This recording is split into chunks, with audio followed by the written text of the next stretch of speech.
2026 July 15 Siraj editorial. മാതൃത്വവും തൊഴിൽ ജീവിതവും പരസ്പര വിരുദ്ധങ്ങളല്ല. IAS ഉദ്യോഗസ്ഥകളും അധ്യാപികമാരും ആകുന്നതിനു മുമ്പ് സ്ത്രീകൾ നല്ല അമ്മമാരാകാൻ ശ്രമിക്കണമെന്ന ഉത്തർപ്രദേശ് ഗവർണർ ആനന്ദിബെൻ പട്ടേലിന്റെ പ്രസ്താവന സംവാദങ്ങൾക്കിടയാക്കിയിരിക്കുകയാണ്. ഒരു വിഭാഗം ഇതിനെ സ്ത്രീകളുടെ തൊഴിൽ സ്വാതന്ത്ര്യത്തെ ചോദ്യം ചെയ്യുന്ന നിലപാടായി കുറ്റപ്പെടുത്തുമ്പോൾ, കുടുംബത്തിൻ്റെയും മാതൃത്വത്തിൻ്റെയും പ്രാധാന്യം ഓർമ്മിപ്പിക്കുന്ന സന്ദേശമായി വിലയിരുത്തുന്നു മറ്റൊരു വിഭാഗം. വികാരങ്ങളെയും ഉപരിപ്ലവ ചിന്തകളെയും മാറ്റിവെച്ച് സമൂഹത്തിൻ്റെ ദീർഘകാല അനുഭവങ്ങളുടെയും വിവേക ചിന്തയുടെയും വെളിച്ചത്തിൽ ചർച്ച ചെയ്യപ്പെടേണ്ടതാണ് ഈ വിഷയം. മാതൃത്വമെന്നത് ഒരു ശാരീരിക പ്രക്രിയ മാത്രമല്ല, മനുഷ്യ വംശത്തിൻ്റെ നിലനിൽപ്പിന് അടിസ്ഥാനമായ ഒരു പ്രകൃതി സവിശേഷതയാണ്. മനുഷ്യ സമൂഹത്തിൻ്റെ ഏറ്റവും ശക്തവും സുപ്രധാനവുമായ അടിത്തറ കുടുംബമാണ്. മനുഷ്യൻ ഒരു സാമൂഹിക ജീവിയായി പരിണമിച്ചതിൽ കുടുംബമെന്ന സംവിധാനത്തിന് നിർണായക പങ്കുണ്ട്.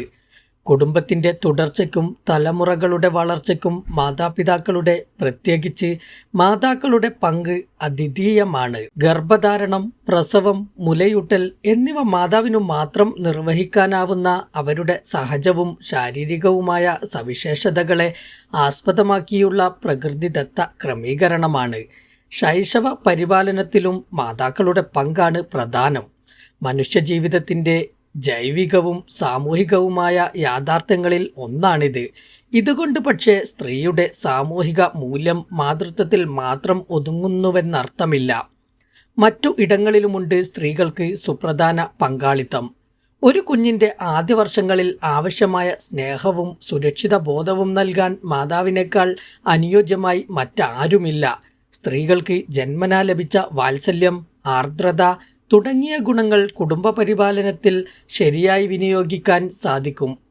ആയമാർക്കോ വേലക്കാരികൾക്കോ കൃത്രിമ പരിചരണ കേന്ദ്രങ്ങൾക്കോ മാതൃത്വത്തിന് പകരമാകാൻ കഴിയില്ലെന്നത് അനുഭവസത്യവും മനഃശാസ്ത്രപരമായി തെളിയിക്കപ്പെട്ടതുമാണ്. ഒരു മികച്ച ഉദ്യോഗസ്ഥയായി ശോഭിക്കുന്നതോടൊപ്പം തന്നെ തൻ്റെ കുഞ്ഞിന് സ്നേഹവും ദിശാബോധവും നൽകി വളർത്താൻ സ്ത്രീക്ക് കഴിയണം. കുടുംബത്തിൽ നിന്ന് ലഭിക്കുന്ന ഈ അടിത്തറയാണ് കുഞ്ഞുങ്ങളെ ഭാവിയിൽ നല്ലൊരു പൗരനാക്കി മാറ്റുന്നത്. സ്ത്രീകളുടെ കുടുംബപരമായ ഉത്തരവാദിത്വം ഭാവി തലമുറയുടെ മാനസികാരോഗ്യത്തിന് അനിവാര്യമാണ്. ഒരു മാതാവിൻ്റെ ഏറ്റവും വലിയ സംഭാവനയും സേവനവും കുടുംബത്തെയും അടുത്ത തലമുറയെയും സംസ്കാര സമ്പന്നമായി വളർത്തിയെടുക്കലാണ്. അതിനു പകരമാകാൻ മറ്റൊന്നിനും സാധിക്കില്ല. മാതൃത്വത്തെയും കുടുംബങ്ങൾ തമ്മിലുള്ള വൈകാരിക ബന്ധങ്ങളെയും കുറിച്ച് സംസാരിക്കുന്നത് പുരോഗമന വിരുദ്ധവും പിന്തിരിപ്പൻ ചിന്താഗതിയുമായി മുദ്ര കുത്തുന്ന പ്രവണത പുതിയ തലമുറയിൽ വളർന്നു വരുന്നുണ്ട്. എന്നാൽ ഔദ്യോഗിക ജീവിതത്തിൻ്റെ തിരക്കിനിടയിൽ മാതൃത്വത്തിനും കുടുംബകാര്യങ്ങൾക്കും അർഹമായ പ്രാധാന്യം നൽകാതിരുന്നാൽ ഭാവി തലമുറയുടെ വൈകാരികവും മാനസികവുമായ വളർച്ചയെ അത് ബാധിക്കും. വ്യക്തി സ്വാതന്ത്ര്യത്തിനും കരിയറിനും നൽകുന്ന പ്രാധാന്യം മനുഷ്യവംശത്തിൻ്റെ സാംസ്കാരികമായ വളർച്ചയ്ക്കും ഉയർച്ചയ്ക്കും മാതൃത്വത്തിനും നൽകേണ്ടതുണ്ട്. കേവലം വ്യക്തിപരമായ ഒരു ഉത്തരവാദിത്തമല്ല മാതൃത്വം, സമൂഹത്തിൻ്റെ നട്ടെല്ലാണത്. അങ്ങനെ കാണാൻ വിസമ്മതിക്കുന്നിടത്താണ് വൈകാരികമായി സുരക്ഷിതമല്ലാത്ത ഒരു തലമുറ രൂപപ്പെടുന്നത്. കുട്ടികളുടെ ജീവിതത്തിലെ ആദ്യത്തെ വഴികാട്ടിയും വിദ്യാലയവും മാതാപിതാക്കളാണ്. അവരിലൂടെയാണ് കുഞ്ഞുങ്ങൾ ലോകത്തെ നോക്കിക്കാണാനും മനസ്സിലാക്കാനും തുടങ്ങുന്നത്. അച്ചടക്കം, കാരുണ്യം, സഹാനുഭൂതി, സംസ്കാരം, സാമൂഹിക ഉത്തരവാദിത്വം തുടങ്ങിയ മാനവിക ഗുണങ്ങൾ കേവലം പാഠപുസ്തകങ്ങളിൽ നിന്നോ വിദ്യാലയങ്ങളിൽ നിന്നോ മനസ്സിലാക്കാനും സ്വായത്തമാക്കാനും സാധിക്കുന്നതല്ല, കുടുംബാന്തരീക്ഷത്തിൽ നിന്ന് പകർന്നു കിട്ടേണ്ടതാണ്. ഈ സംസ്കാര രൂപവൽക്കരണ പ്രക്രിയയിൽ മാതാക്കൾ വഹിക്കുന്ന പങ്ക് ചരിത്രപരമായും സാമൂഹികമായും നിർണായകവും നിസ്ലീമവുമാണ്. മാതൃപരിചരണത്തിൻ്റെയും സ്നേഹത്തിൻ്റെയും അഭാവം കുട്ടികളിൽ ഉണ്ടാക്കുന്ന ആഘാതത്തെക്കുറിച്ച് പ്രശസ്ത ബ്രിട്ടീഷ് മനഃശാസ്ത്രജ്ഞനും സൈക്യാട്രിസ്റ്റുമായ ജോൺ ബോൾവി വിശദമായി പറയുന്നുണ്ട്. മറ്റുള്ളവരുടെ വേദനയും പ്രയാസങ്ങളും മനസ്സിലാക്കാനുള്ള ശേഷി വികസിക്കുന്നത് ചെറുപ്രായത്തിൽ ലഭിക്കുന്ന സ്നേഹബന്ധങ്ങളിലൂടെയാണ്. മാതൃസ്നേഹം ലഭിക്കാത്ത കുട്ടികളിൽ ഈ കഴിവ് വികസിക്കുകയില്ല.